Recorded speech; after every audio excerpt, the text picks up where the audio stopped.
this. You know a man is trying to trap you when he's not making any future plans with you. Like maybe, you know, he wants to buy you a car, or he wants to make sure you don't have to worry about any bills. And the only thing that comes out his mouth is, I want you to have my baby. Take your sandals and run. Because before a man is even thinking about having a child with you or making you be a mother of a child, he should be thinking about your stability, your peace of mind, because that is so important when it comes to being a mom. So if he's not even thinking about any of those things and he's looking at you saying, oh my God, I want you to have my baby, I want you to have my baby, just know he's not going to provide any stability, because he should either be wanting to meet your family, make sure you don't have to pay no bills because you're going to be carrying his seed for the next 9 months, and you're still going to have to, you know, deal with the postpartum thing and still be a mom after the 9 months. Be stingy with your womb. Be stingy with your wombs. These men are out here trapping women left and right. Your body, your choice, even though the women have a choice to keep it or not, but men are using I love you and I want you to be the mother of my child to trap women, to stop them from reaching their highest potential. Make sure he does the necessities first before you decide to give him your womb. Take my man. And I just feel like if you ever give another woman that feeling, I am completely turned off. I feel like you're tainted in a way. You're no longer this guy that I admire anymore. Just look at you as if you are so common and easy. I think that it has to do with being easily tempted. If you are easily tempted, that's such a turn off for me. When I think of like a manly man, I think of a very strong-willed who is not easily tempted by flesh. And when I see the opposite of that, I just no longer want that. I no longer want it anymore. Never send a man pictures of your body. That man gonna show everybody how you look. All his homeboy know it, daddy know it, uncle know it. The whole hood gonna be looking at you. Everybody gonna be laughing at you. Be careful. Don't do this shit. I'm gonna tell you things to stop doing, okay? So you have better success rate with men. Listen up, pay close attention, and avoid doing these things. Number one, stop being too available, okay? Let me repeat that.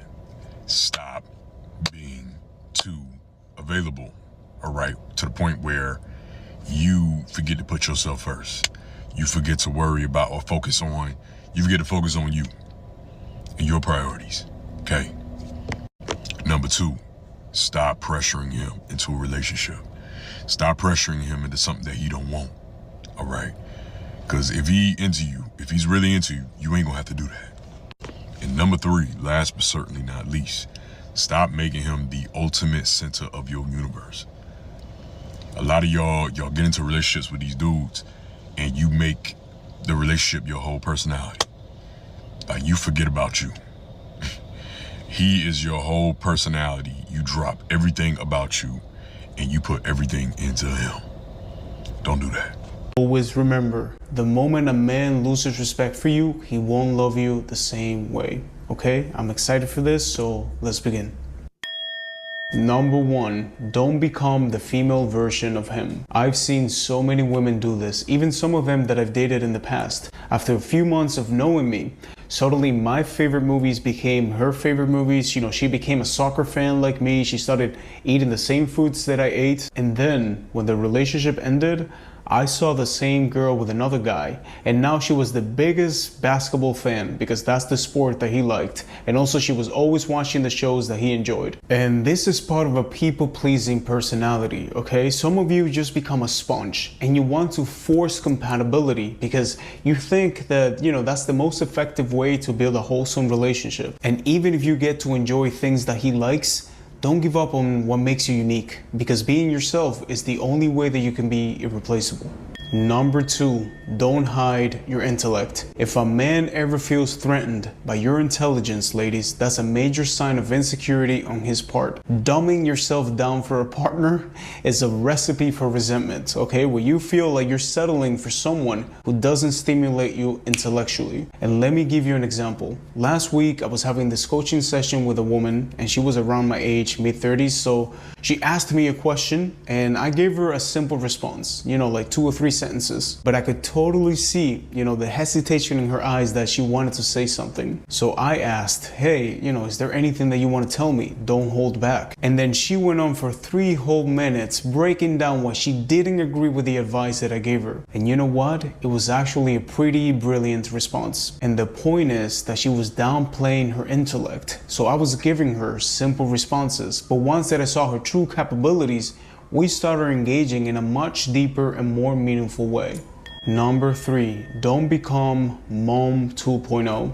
I know that a lot of you know this one, right? Playing mother to your partner can completely drain your energy. Constantly cleaning up after him, watching over his finances, pushing him to pursue his goals. A grown man should be capable of taking care of himself. Taking on the mother role can create an unhealthy dynamic where your partner becomes overly demanding and you feel undervalued. However, let me say that this doesn't mean, ladies, that you never do anything nice for him, like cooking him dinner or doing some other household tasks, because I know that some of you take this to the extreme, right? And you refuse to do any thoughtful gestures for him, fearing that you'll be taken advantage of. It's all about finding a healthy balance, where both of you contribute and you feel appreciated.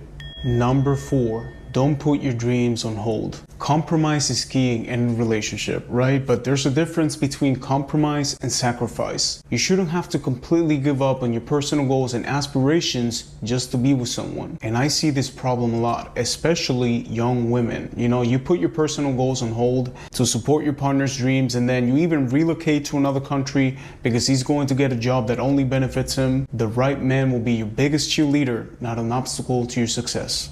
Number 5, stop avoiding conflict. Here's a quote that I love that embodies this point. If you hide your pain from your partner, you may have peace in the relationship, but you'll create a war in your mind. I see so many of you afraid to disagree with your partner because you worry that it will lead to a fight and then him leaving. And here's the thing, healthy couples disagree sometimes, okay? Like, the important thing is to be able to express your opinions respectfully. A healthy partner would value your voice and want to hear what you have to say, even if you don't always see eye to eye. Nevertheless, if your partner is the type that breaks things down, starts yelling at you when there's conflict, that is not okay, ladies, all right? Don't put up with a fucking shitty behavior. I'm sorry for my French, but it really gets to me, all right? So let's keep moving on. Number 6, don't fully rely on him financially. Financial independence isn't just about having a lot of money, beautiful, okay? It's about having control over your own life and feeling secure. Relying solely on a man for financial support can create a power imbalance in the relationship. And a lot of men will do this in a sneaky way. I've seen it over and over again. They will tell you, oh, you don't have to work, babe. I'll take care of you. Why do you want to start a business? Just come work for me. I'll teach you some stuff. And later, once your whole schedule revolves around him and you're accustomed to a lifestyle that he provided, he may start using finances as a weapon to control you. Number 7, don't excuse his behavior. For this one, I'm just gonna show you a reel that I made on Instagram that illustrates this point. Do you ever love the man so much that you try to excuse his behavior while he was hurting you? Oh no, that's the way he is. He's not a liar. He was just afraid to tell me the truth. And you see, this only happens when you value someone's love more than your self-love. You're more concerned about losing him than losing yourself. Number 8, don't isolate yourself. I saw this pattern in one of my sisters. Like, every time that she was dating a new guy, she would just stop reaching out, stop hanging out with the family until she learned her lesson. And you see, this is part of practicing detachment, where your life doesn't completely revolve around this person. Like, his friends are your friends. You even love his family more than yours. And I know that a lot of you have a toxic environment back home, where you grew up, but always have friends or other connections with other people that are not related to him.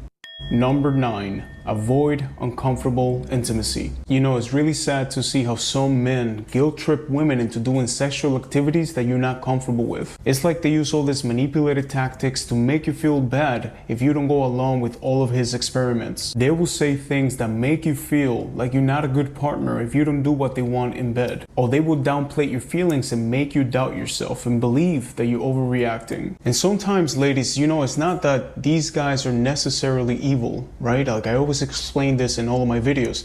It's almost a societal problem where these dudes, you know, grew up watching a lot of porn and they have all these stereotypes that they believe what women are supposed to behave in intimacy, and that it's your duty to please all of his desires no matter how uncomfortable that makes you feel. Alright ladies, that's it for today's 9 things that a woman should never do for a man. And you know what? I'll give you a quick extra one, okay? Never send him naked selfies. And this just came to mind because I was reading the comments last week on one of the videos, and the way that technology is nowadays, like, you don't really want someone to have naked pictures of you on their phone. Trust me. Listen to me, ladies, do not help plan the dates, okay? Welcome to the Daddy Academy. I don't want you picking the place. I don't want you putting down a deposit for the resi. I don't give a fuck. He needs to do it, okay? In the early stages of dating, the man needs to take the charge in all of this. When you guys are together or close to being together, then it doesn't matter as much, okay? But early on, if you are taking the lead here, you are now chasing. You are the one pursuing seeing him or helping equally. It's not equal, okay? This part of the dating thing, you want to see what he does. You want to see the level of effort he is putting in for you, okay? If you are facilitating the direction of things, you're not seeing his true effort level for how he wants to treat you, for how he wants to go about planning this date with you. If you're telling him where to take you, then you don't know what the fuck he was actually thinking. Unless he said something like, hey baby, I'll take you wherever you want, pick a place, we're going. Then, okay, that's a big daddy move. That I like. But do not help facilitate the plan. Don't put down a deposit. Don't fucking put down a deposit. Do not put down a deposit. Control the urge to control things and let the man do it. You can't preach you want a masculine guy and then you want to help plan what the fuck's going on. Let him do it. Let his actions show you what his intentions are for you. I want to tell you